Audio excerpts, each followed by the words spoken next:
एक गांव में एक मछुआरा रहता था। मछलियां पकड़कर और उन्हें बेचकर वह अपना जीवन यापन करता था। रोज सुबह वह नाव लेकर समुंदर में निकल पड़ता और शाम ढले ढेर सारी मछलियां लेकर लौटता था। नाव उसकी आजीविका का साधन थी, लेकिन वह सालों पुरानी नाव थी और टूटने लगी थी। इस डर से कि कहीं कोई दुर्घटना न हो जाए, उसने एक नई नाव बनाने का मन बनाया। उस दिन वह मछलियां पकड़ने न जाकर जंगल चला गया, ताकि नाव बनाने के लिए मजबूत लकड़ी ला सके। नाव बनाने की मजबूत लकड़ी खोजते खोजते वह जंगल के बहुत अंदर चला गया और रास्ता भटक गया। शाम हो चली थी। धीरे धीरे अंधेरा होने लगा था। मछुआरे को समझ नहीं आ रहा था कि क्या करे, कहां जाए। तभी बादल घिर आए, बिजली चमकने लगी और जोरों की बारिश शुरू हो गई। मछुआरा रुकने के लिए आसरा खोजने जल्दी जल्दी आगे बढ़ने लगा। तभी किस्मत से उसे एक झोपड़ी दिखाई पड़ी। उस झोपड़ी की खिड़की से लालटेन को रोशनी नजर आ रही थी। मछुआरा उस झोपड़ी के पास पहुंचा और दरवाजा खटखटाने लगा। दरवाजा एक बूढ़े व्यक्ति ने खोला। उसे देख मछुआरे ने सारा हाल कह सुनाया और बोला, बाबा, मैं बड़ी मुसीबत में हूं। ऐसी अंधेरी रात जंगल में कैसे गुजारूं? रात भर के लिए मुझे अपने घर आसरा दे दो। बूढ़े ने उसे घर में बुला लिया। मछुआरे ने देखा कि उस घर में एक बूढ़ी औरत भी है। उसने अनुमान लगाया कि वह अवश्य बूढ़े आदमी की पत्नी होगी। उसने उसे प्रणाम किया, लेकिन बूढ़ी औरत ने कोई उत्तर नहीं दिया और एक कोने में बने चूल्हे पर खाना बनाने लगी। बूढ़े व्यक्ति ने एक चटाई बिछाई और मछुआरे को उस पर बैठने को कहा। मछुआरा चुपचाप चटाई पर बैठ गया और इधर उधर देखने लगा। बूढ़े आदमी ने उससे कोई बात नहीं की। उसने बूढ़ी औरत से भी कोई बात नहीं की। उनका व्यवहार देख मछुआरा चकित था। कुछ देर बाद बूढ़े व्यक्ति ने मछुआरे को भोजन दिया और स्वयं भी बूढ़ी औरत के साथ भोजन करने लगा। फिर वो दोनों सो गए। मछुआरा भी चटाई पर लेट गया, लेकिन उसे नींद नहीं आ रही थी। वह लेटे लेटे बूढ़े आदमी और औरत के बारे में सोच रहा था। दोनों उसे रहस्यमयी लग रहे थे। इतने घने जंगल में अकेले रहना और बिल्कुल बातें ना करना। मछुआरे को लग रहा था मानो वे कोई भेद छुपा रहे हों। वह ये सब सोच ही रहा था कि उसे एक आहट सुनाई पड़ी। उसने आंखें घुमाकर देखा तो हैरान रह गया। बूढ़ा आदमी धीरे धीरे एक संदूक के पास गया और उससे एक टोपी निकाल ली। फिर उसे पहनकर बोला, गीली गीली छू, उड़ जा तू। इतना कहते ही बूढ़ा गायब हो गया। थोड़ी देर बाद बूढ़ी औरत उठी और संदूक के पास जाकर उसे एक टोपी निकाल ली।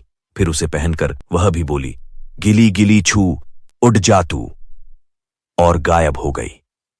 यह देख मछुआरा हक्का बक्का रह गया। अब वह झोपड़ी में अकेला था। उसने सोचा कि देखता हूं कि उस संदूक में आखिर क्या है। वह संदूक के पास गया और उसे खोल दिया। उसने देखा अंदर एक टोपी पड़ी हुई है। उसने वह टोपी निकाली और पहन ली। फिर बोला, गिली गिली छू, युगी उड़ी जा तू। इतना कहते ही उसकी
कि जंगल में डाकुओं ने उसे इस लकाड़ी के लट्ठे से बांध दिया है।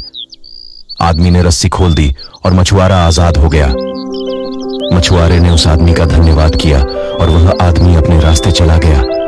इधर मछुआरे ने देखा कि जिस लकाड़ी के लट्ठे से वो बंधा हुआ था वह नाव बनाने के लिए उपयुक्त था। इस तरह उसे नाव बनाने के लिए लकाड़ी मिल गई। उसने उस लकाड़ी से नई नाव बना ली।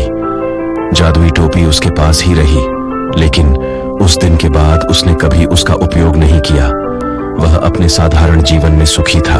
इस कहानी से हमको ये सीखने को मिलता है कि मुसीबत के समय बुद्धिमानी से काम लेना चाहिए।